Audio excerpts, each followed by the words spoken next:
Hoje nós vamos pensar sobre Romanos capítulo 8, primeira parte. Na verdade, nós vamos do versículo 1 até o versículo 17.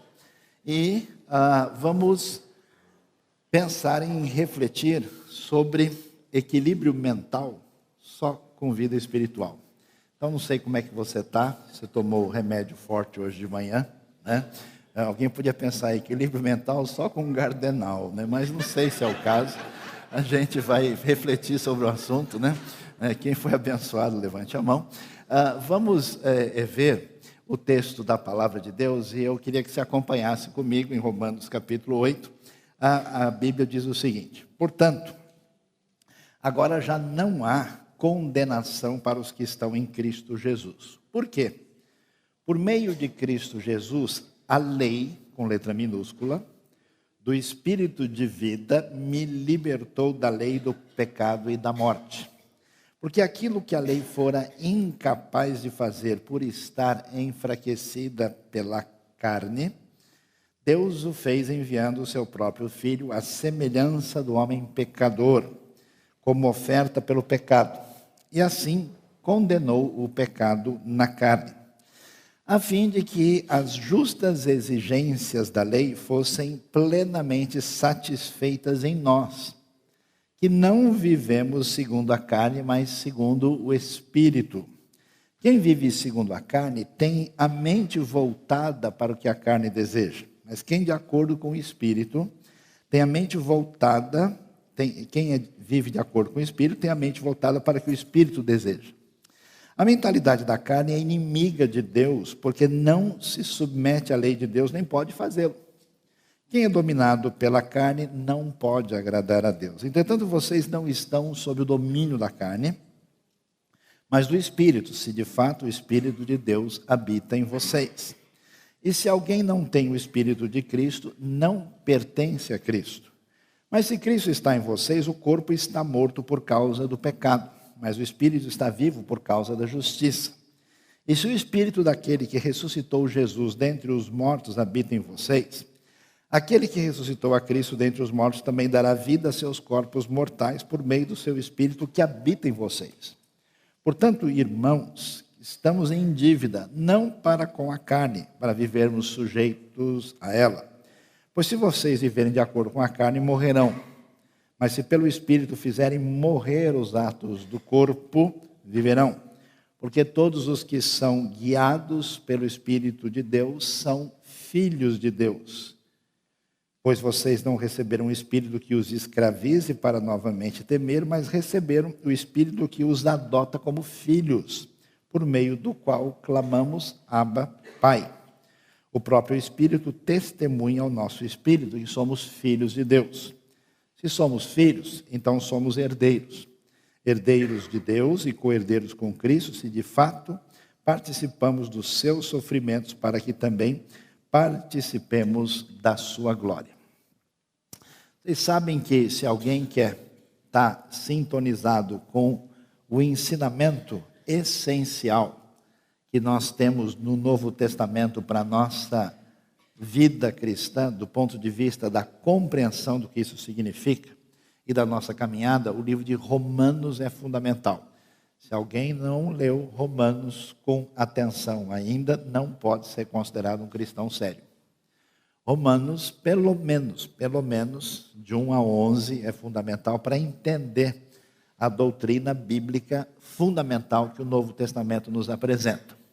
E há um grande mistério aqui em Romanos, é que Romanos 8 vem depois de Romanos 7. Olha só a importância da aritmética para entender a Escritura Sagrada, amém, irmãos? Né?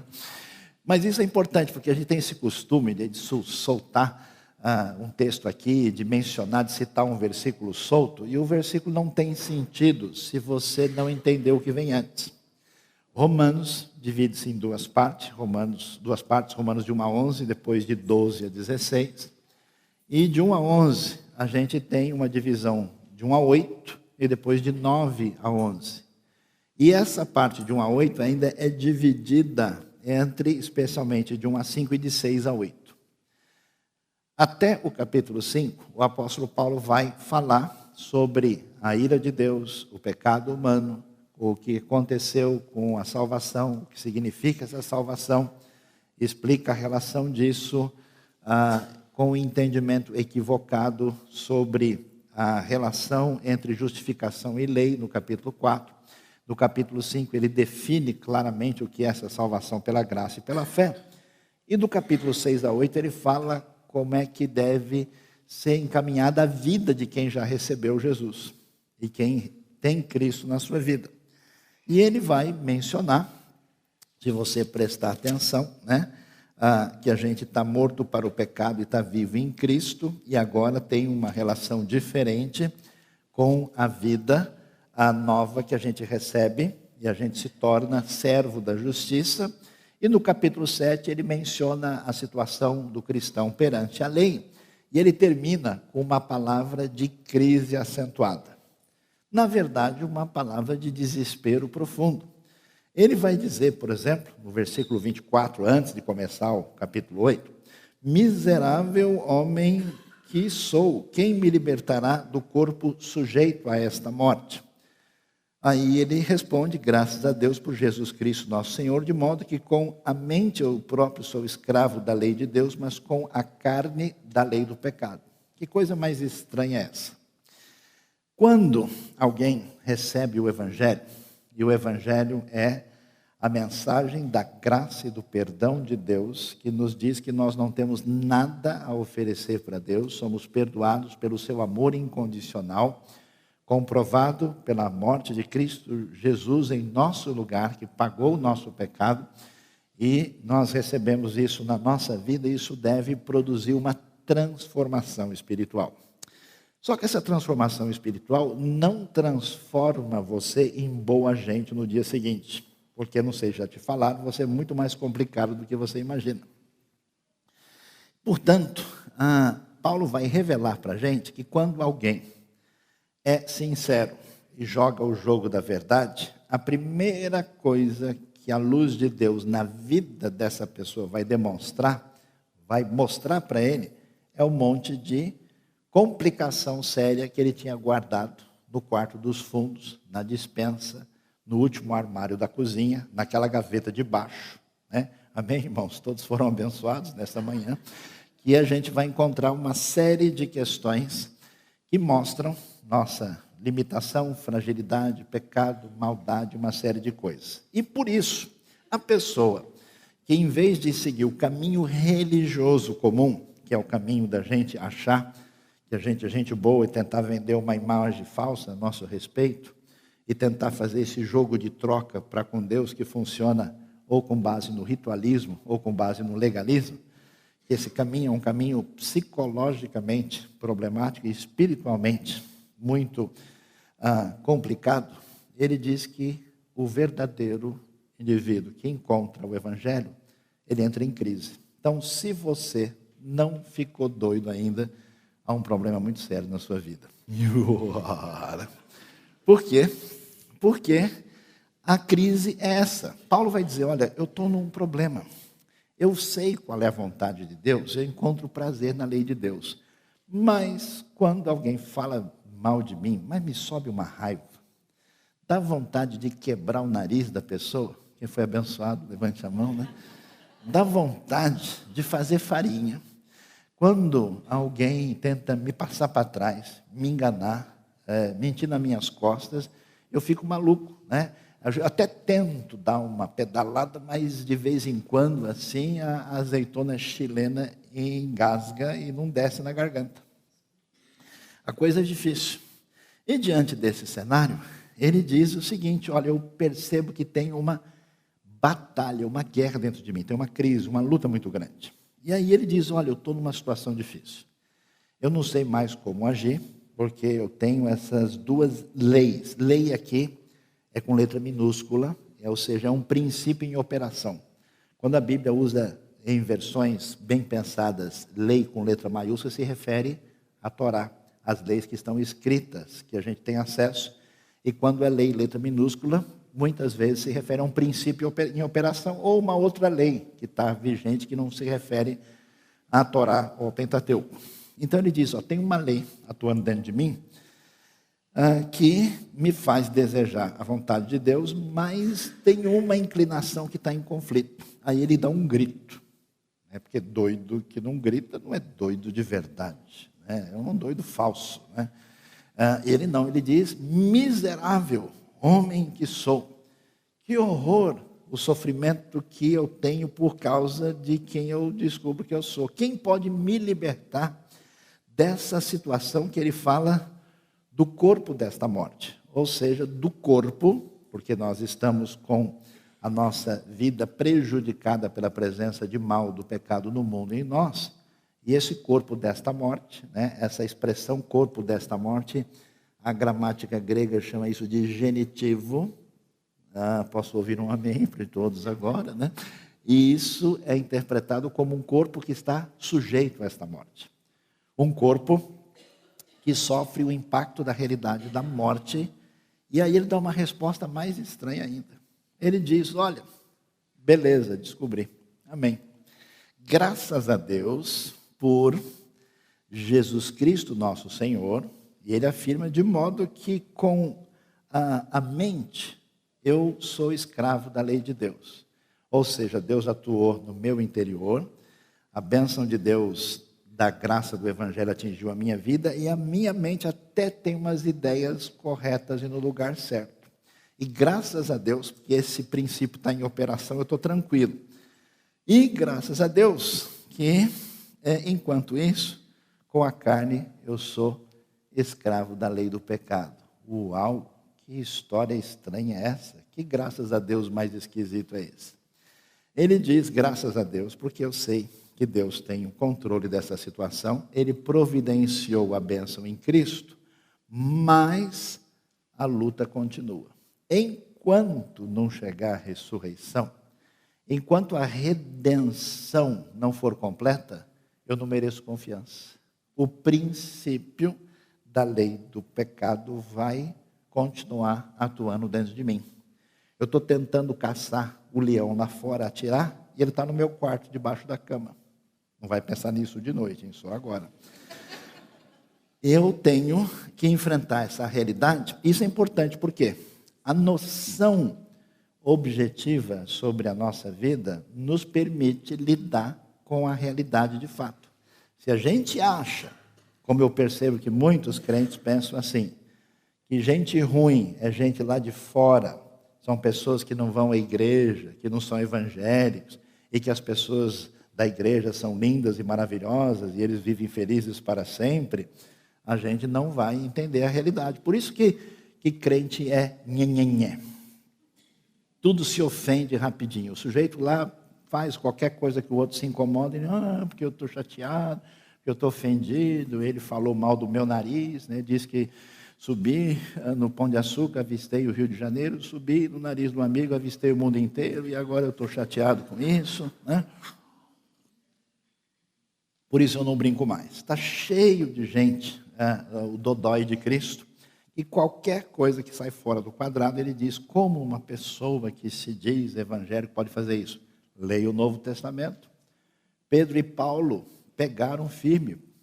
Paulo diz: eu tive que resistir ele na cara. Ou seja, nós temos uma grande batalha. E a pergunta é: para onde que a gente vai nessa grande batalha? Com a direção do Espírito na mente, no interior, no coração. Coração e mente estão integrados no pensamento bíblico e diante da realidade que a luta continua, e isso não é slogan político, é slogan de Romanos capítulo 7. Quando a gente quer saber a resposta, ela está no capítulo 8. Por isso que o capítulo 8 foi escrito. E aí, diante dessa crise do cenário, Paulo vai dar umas respostas interessantes para a gente. Ele começa a dizer coisas que a princípio não parecem tão significativas. E ele diz o que? Portanto, mostrando a sequência em relação ao que foi falado no final do 7. Ele diz: agora, vocês devem saber que já não há condenação para os que estão em Cristo Jesus. Como é que a gente organiza a nossa vida? Preste atenção. Você é refém das suas ideias, do pensamento que está na sua cabeça. na direção que você dá na sua vida, pela maneira que você entende a realidade. Se você enche a sua cabeça de lixo, se você se torna refém dos seus maus pensamentos, se você acredita nas bobagens ideológicas multiplicadas por aí, e não alimenta a sua mente com as ideias de Deus, você vai ter problema, mais do que você precisa. Os que você já tem já são suficientes, não aumente. Portanto, a maneira de lidar com isso é a consciência correta. Por isso que ninguém vai a lugar nenhum se não estudar a palavra de Deus, se não aprender a Bíblia, se trocar as ideias da Escritura por ideias de outras pessoas. Não vale a pena fazer isso. E aí ele diz, a gente só pode enfrentar esse desafio se a gente lembrar que não há condenação sobre nós. Porque o sentimento negativo, o lixo psicológico que roda dentro de você, resultado da relação indevida com a sua fragilidade, com o seu pensamento ruim, com a concentração em si mesmo, vai detonar a sua vida. Então, em vez de olhar para as águas e de olhar para os outros, olhe para a verdade do Evangelho. Deus nos amou em Cristo, e apesar de eu ser pecador, de eu ter ofendido a Deus com a minha prática, com o meu jeito de ser, apesar de eu ainda continuar sendo ruim, Deus decreta em Cristo Jesus, porque a sua justiça foi satisfeita, que na delegacia celestial meu nome não aparece mais. Não tem mais nenhuma dívida no Serasa do universo. Chegou lá, foi fazer uma busca do meu nome, acabou. Aparece o nome de Cristo em cima e limpou a situação. Então, quando a gente sabe, eu não sei se a gente já passou algum aperto, né, jurídico, financeiro, com nome, com problema que tem que resolver a situação. Quando a pessoa resolve, ele finalmente dá um alívio, né? Poxa, consegui, eu precisava resolver isso. Finalmente o documento chegou, está resolvido. Pois então, em Cristo Jesus não há condenação para quem está em Cristo. Por quê? Porque a sua fragilidade, o seu problema, a sua dissonância, o seu descompasso, o seu pecado foi previsto por Deus. Ele não nasceu ontem. Ele sabe o que isso significa e eu tenho que alimentar o meu coração exatamente com essa confiança na obra de Deus, que significa o meu perdão completo. E uma pessoa que tem medo, uma pessoa que tem receio, uma pessoa que olha para si vai sempre vacilar. Mas quem olha para a realidade de uma maneira consciente de perdão, reage diferente. Eu me lembro, eu ainda era adolescente, não sei se eu devia contar isso, mas vou contar um segredo, né? Eu morava longe de São Paulo e na casa do meu primo havia umas galinhas. E alguém falou, olha como a galinha é um bicho sem inteligência. A galinha estava amarrada e ela se portava como quem estava amarrado e não podia fugir. Aí ele chegou de perto, a pessoa foi lá, desamarrou a galinha e continuou lá, e ela continuou agindo como se ela tivesse amarrada. Então, o crente que conhece a verdade de Deus não pode ter cérebro de galinha. Agir como quem está amarrado, agir como quem está preso, né? Agir de uma maneira desconsiderada. Nós somos libertados porque a nossa questão de condenação foi resolvida. Porque aí ele vai explicar, porque o texto diz que por meio de Cristo Jesus, a lei do Espírito de vida me libertou da lei do pecado de morte, porque aquilo que a lei for incapaz de fazer, por estar enfraquecida pela carne, qual é o problema? A lei tem problema? A lei não tem problema. O problema é que a realidade da fragilidade humana entra em contato com a lei, não funciona, enferruja, piora. Porque a lei apresenta o problema, mas não tem solução. Por isso que tem tanto crente negativo, com uma série de problemas na sua cabeça, porque ele recebe o evangelho pela metade, ele deixa acirrado os seus sentimentos de culpa, ele fica com sensação de fragilidade, de dificuldade, e não bebe da graça, aí ele fica louco. Está cheio de gente dentro de igreja ficando doente psicologicamente, porque ele não bebe do evangelho. Ele não entende a realidade. Ele tem uma ideia de um Deus mau, um Deus que o persegue, um Deus que o acusa, e ele tem um sentimento, por isso que as pessoas são tão reativas, por isso que as pessoas batem de frente, por isso que as pessoas se acusam com facilidade, porque ele não está feliz da vida, porque ele não é mais condenado. ele não sabe comemorar. Ele é uma pessoa em tensão, ele é a hidrelétrica de Cristo, está sempre no 220. Você põe a luz nele, acende, até explode, né? O negócio é complicado. A lei não podia fazer isso, mas o que? Deus enviou o seu próprio Filho, a semelhança do homem pecador, como oferta pelo pecado, resolvendo isso diante de Deus juridicamente e condenou de uma maneira a vencer de maneira plena o pecado na carne. E olha que coisa especial. Com isso, com essa identificação de Jesus conosco e com a sua vitória, com o seu cumprimento da lei, a exigência de Deus é o quê? Que eu faça a sua vontade. E como é que eu faço a sua vontade? Não tem jeito. Então o que aconteceu? Cristo fez isso em meu lugar. E a sua justiça foi transferida a mim. Além de ser transferida, a minha pena foi paga. Então, além de não dever nada, eu estou absolutamente classificado como justificado. Então, é hora de festa, alegria e de comemoração. Diante disso, a fim de que as justas exigências da lei fossem plenamente satisfeitas em nós que não vivemos segundo a carne, mas segundo o Espírito. Olha a doideira. E é muito impressionante. Porque quando a gente tenta seguir a lei, a gente vai no caminho de pegar uma lista de estipulações e tentar fazer. Só dá rolo. Porque você vai fazer aquilo que você não tem condições de fazer. Porque quando a pessoa tenta ser religiosa e seguir regras, ele quebra a cara. Ele fica chato. Mas por causa dessa atuação poderosa de Deus em nós, esse conflito que tira a nossa saúde mental, se resolve por meio de um poder especial que atua. E esse poder é tão impressionante que permite que a gente, tantas vezes, pratique a vontade de Deus, milagrosamente. Por isso que é interessante que as pessoas que seguem a lei, sempre tentam um jeito de driblar e fazer a coisa de uma maneira em que eles se sintam justificados e que eles cumpriram o que eles precisavam. Quando a pessoa entende a libertação que existe, porque não há condenação, e se apropria do segundo elemento que Paulo menciona, que é o Espírito que age em nós, pelo Espírito ele cumpre aquilo que é a vontade de Deus. Por isso que é interessante, tantas pessoas na história da fé, atingidas poderosas pelo Espírito de Deus, fizeram coisas que ninguém jamais faria pela lei. É gente que se vendeu como escravo para poder servir a Cristo nos lugares mais impressionantes possíveis. Gente que fez coisas, que agiu com altruísmo, com bondade muito superior à exigência da lei. Esse é o poder que a Bíblia diz que é o poder do Espírito de Deus. Por isso, ele vai dizer que a segunda coisa importante para a gente entender nesse conflito é que a gente precisa viver uma vida que Paulo chama de segundo o Espírito.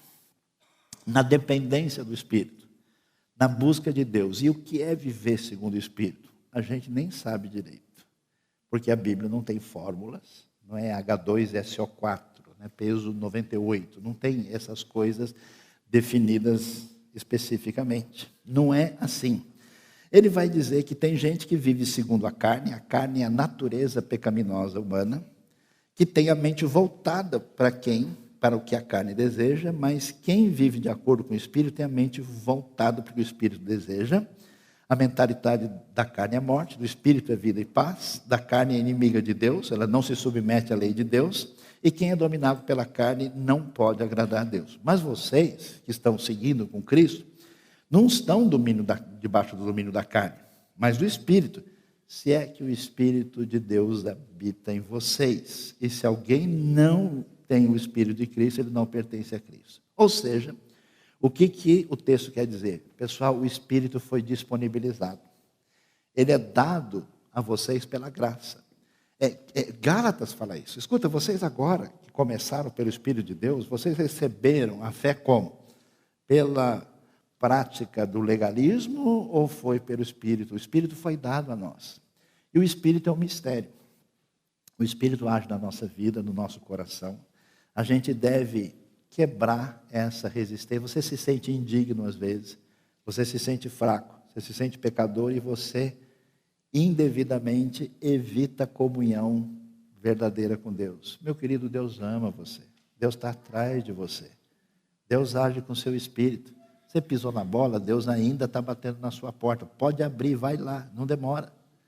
Então, por causa disso, a gente tem que desenvolver uma coisa que significa dependência de Deus, sintonia espiritual, que se dá pela oração, pela leitura da Bíblia, pelo contato com Deus, pela confissão de pecados, pela relação misteriosa. Não tem assim um método X, faça isso e o Espírito responde. Não é um método de controle, não é um programa de computador. É uma vida sob o Espírito, que se baseia no poder do Espírito, se baseia na disponibilização do Espírito e se baseia no fato de que não existe condenação sobre nós por causa de Cristo Jesus. E todo mundo que recebeu a Cristo, que creu de verdade, a Bíblia diz, o Espírito está agindo, está na sua vida. E mais alguém ainda pode ficar com dúvida, né? Mas será que o Espírito está aqui mesmo? Se o Espírito está em vocês, o corpo está morto por causa do pecado. Ou seja, enquanto não chega a ressurreição, a nossa estrutura de limitação aqui, ela vai sempre manter a sua condição de limitação e de fragilidade. É o corpo inoperante para fazer. Corpo está morto quer dizer inoperante para obedecer à vontade de Deus. Você nunca vai ficar bom o suficiente para poder parar de vigiar a sua vida. Mas o Espírito está vivo por causa da justiça, a justiça atribuída a nós, a justiça vencida e dada a nós por Cristo. A pergunta que surge, mas será que o Espírito dá conta mesmo? Será que um sujeito que nem eu, com todos os seus problemas, dificuldades, com a minha instabilidade, com o meu desencontro, com a minha fraqueza, com as minhas manias, com os meus erros, com a minha rabugice, né? Tudo isso vai. Aí Paulo responde, olha, quer a ficha do Espírito? Quer dar uma olhada para ver se ele tem possibilidade de ajudar você? E ele diz, olha, se o Espírito daquele que ressuscitou Jesus dentre os mortos, simples assim. Esse Espírito disponibilizado é o Espírito que agiu na ressurreição, que fez a obra mais poderosa de toda a história, tirando Jesus da sepultura. Esse Espírito que ressuscitou Jesus dentre os mortos se habita, aquele que ressuscitou a Cristo dentre os mortos também dará vida a seus corpos mortais por meio do Espírito que habita em vocês. Portanto, irmãos, estão em dívida não para com a carne, não é para ficar prestando atenção e dependendo e concentrando a mente e envenenando em relação à carne. Isso a gente já sabe. Qual é o problema do nosso mundo civilizado de hoje? É um mundo descritivo, analítico, analisa e mostra os problemas. E daí? Sai para que outro lugar? Qual é a porta de saída? Não sei. Saber que a gente tem problema, a gente já sabe. A questão é a saída, e o texto bíblico diz, é a consciência dessa realidade, de não haver condenação e essa dependência do Espírito. E aí ele vai dizer, nós não devemos viver em dependência, né? Não devemos nada à carne para ficarmos sujeitos a ela.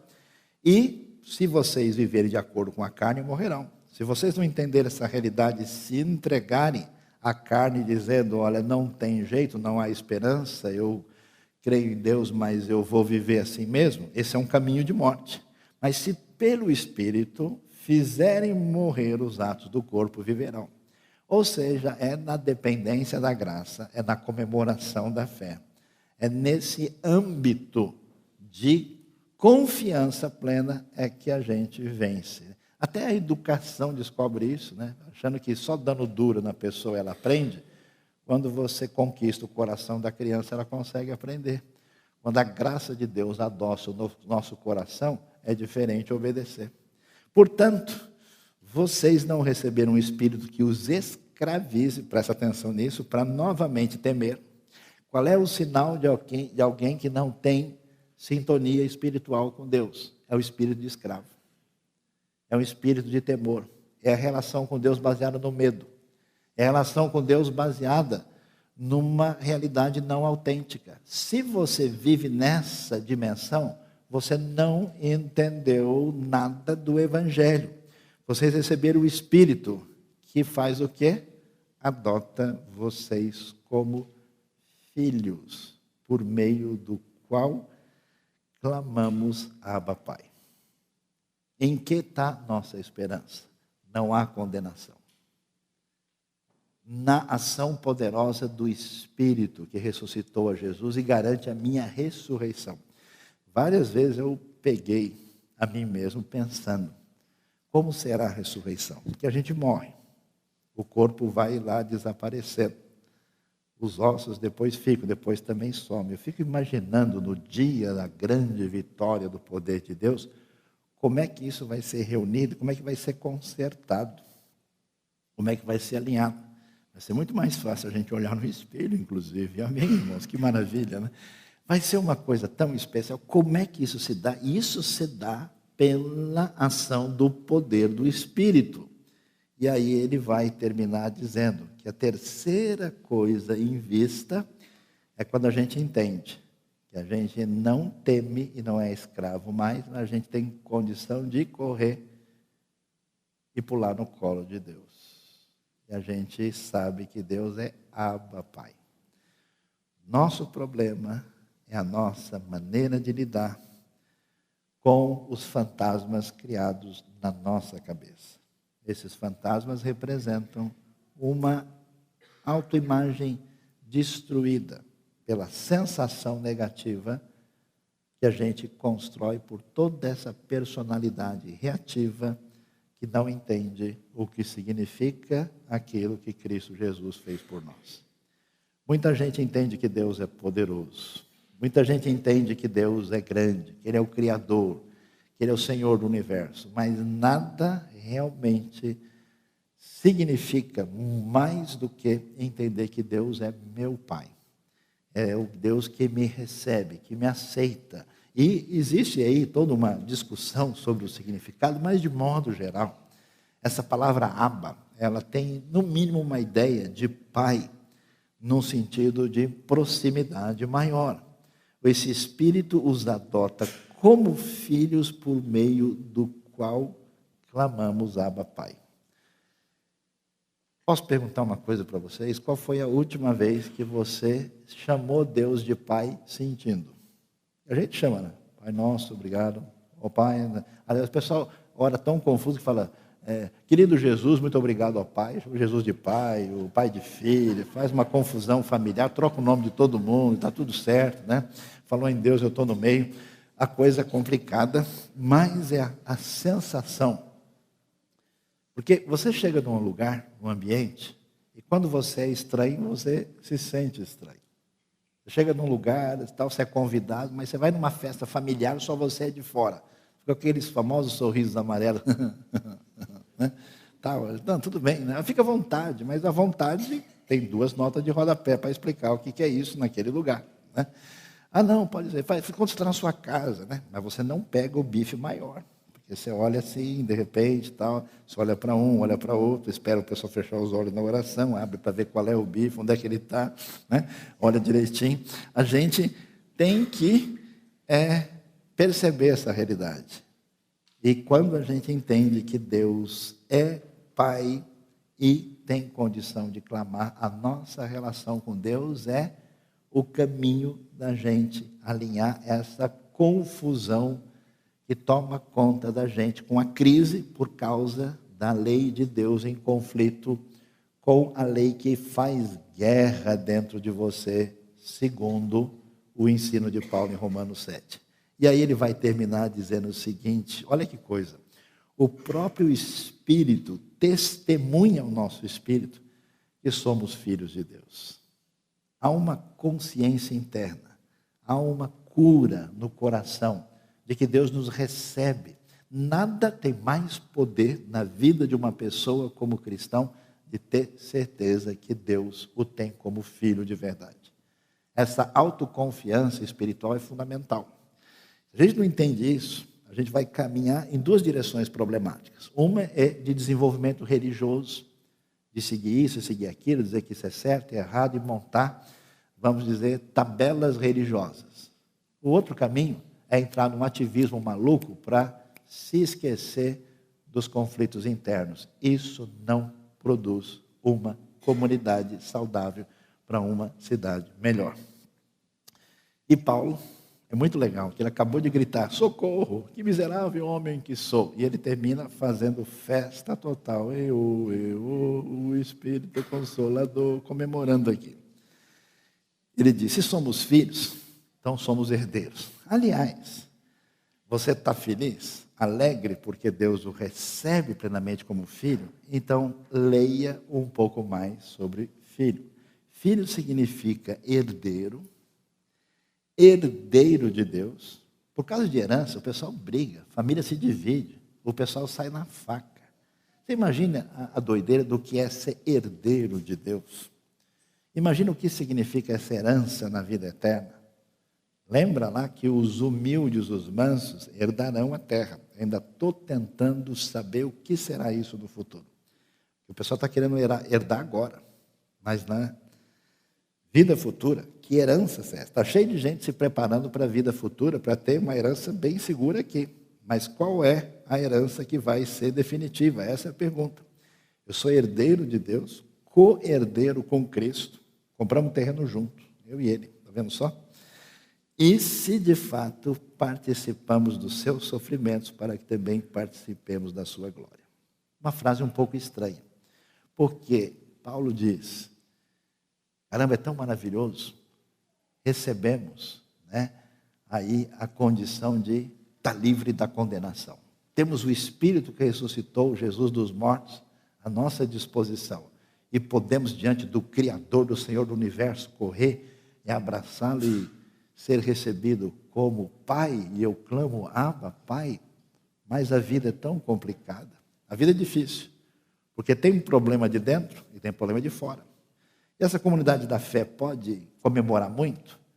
Eles estão sofrendo, como cristão, problemas de família, complicações pessoais, problemas de conflitos, dificuldades inesperadas.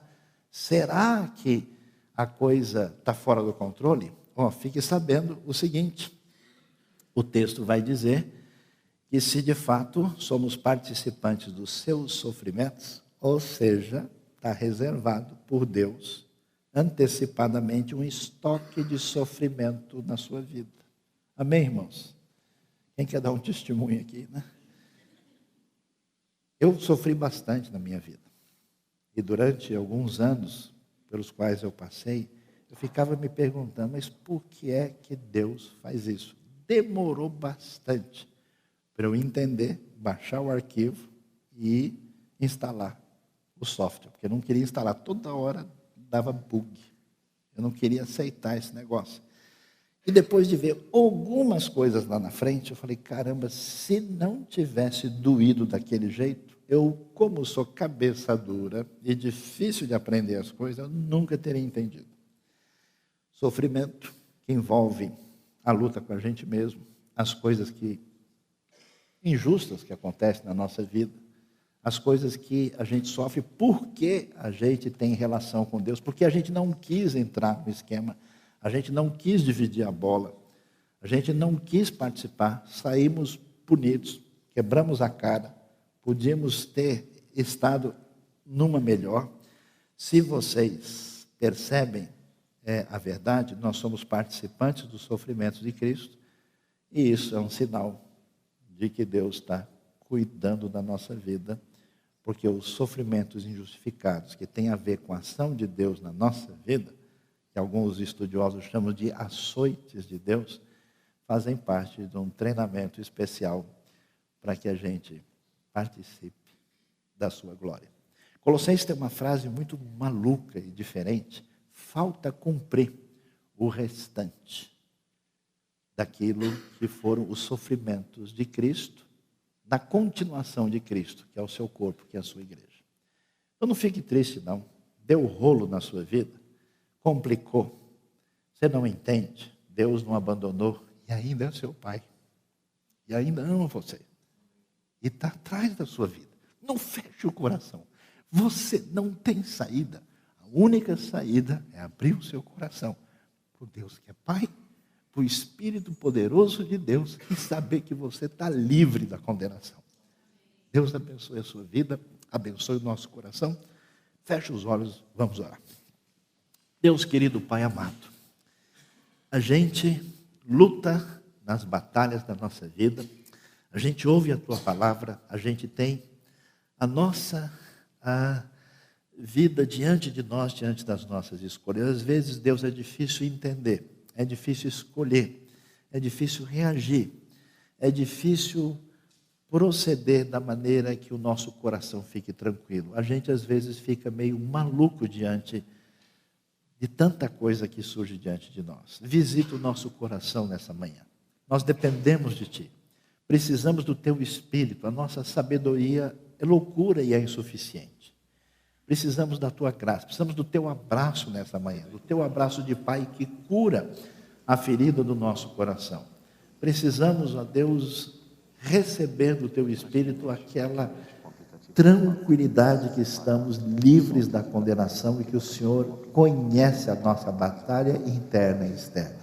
Pedimos a ação do Teu poder nesta manhã, no coração dos Teus filhos queridos que o Senhor está procurando e correndo atrás deles há algum tempo. Visita poderosamente e ministra, ó Deus, do jeito que o Senhor somente, pelo Espírito, é capaz de ministrar. Nós Te louvamos, Te agradecemos e Te bendizemos pelo Teu cuidado estranho, especial, carinhoso e poderoso que o Senhor dispensa a nossa vida pelo poder que há em Cristo Jesus. Em nome dele é que oramos. Amém.